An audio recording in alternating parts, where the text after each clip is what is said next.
Aplikimet për skemën kombëtare të mbështetjes në bujqësi janë hapur këtë hënë 14 prillit dhe do të vazhdojnë deri më 30 maj. Sipas njoftimit të AZBR, Sherif Braja, përgjegjës në Agjencinë Rajonale të Ekstensionit Bujqësor në Shkodër, tregon se këtë vit ka një risi sepse është shtuar një masë tjetër, ajo e mbështetjes së fermerëve që mbashtojnë viça, e kërkuar dhe më herët. Braja tha se do plotësojmë kërkesat e fermerëve.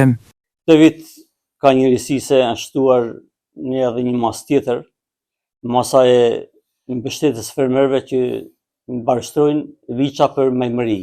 Kjo është një skem që është kërkuar dhe u realizu nga qeveria shqiptare. Masa që përfitojnë fermerët që mbashtojnë viça është 50% e asaj që marrin për mbashtrimin e gjellit.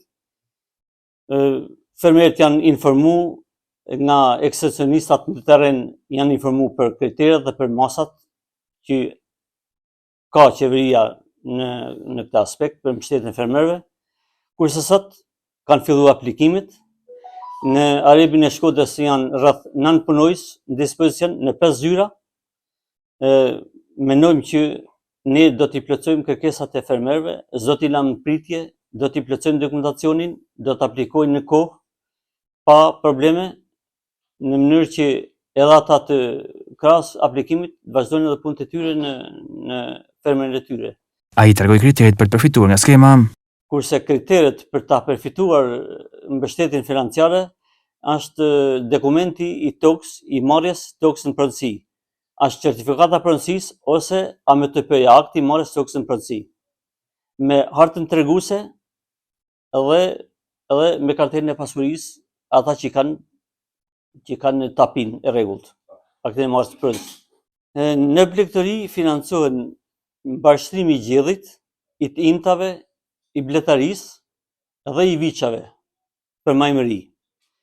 Në bimë të arave subvencionohet bimë medicinale me 30.000 lekë për hektar për shërbimet.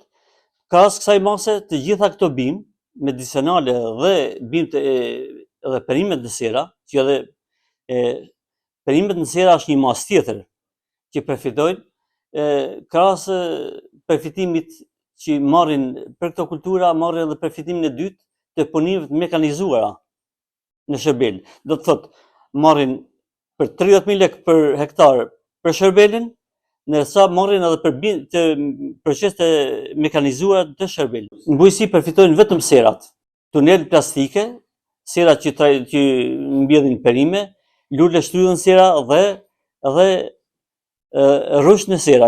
Vitin e kaluar kanë përfituar rreth 7.000 fermerë nga skema në qarkun e Shkodrës.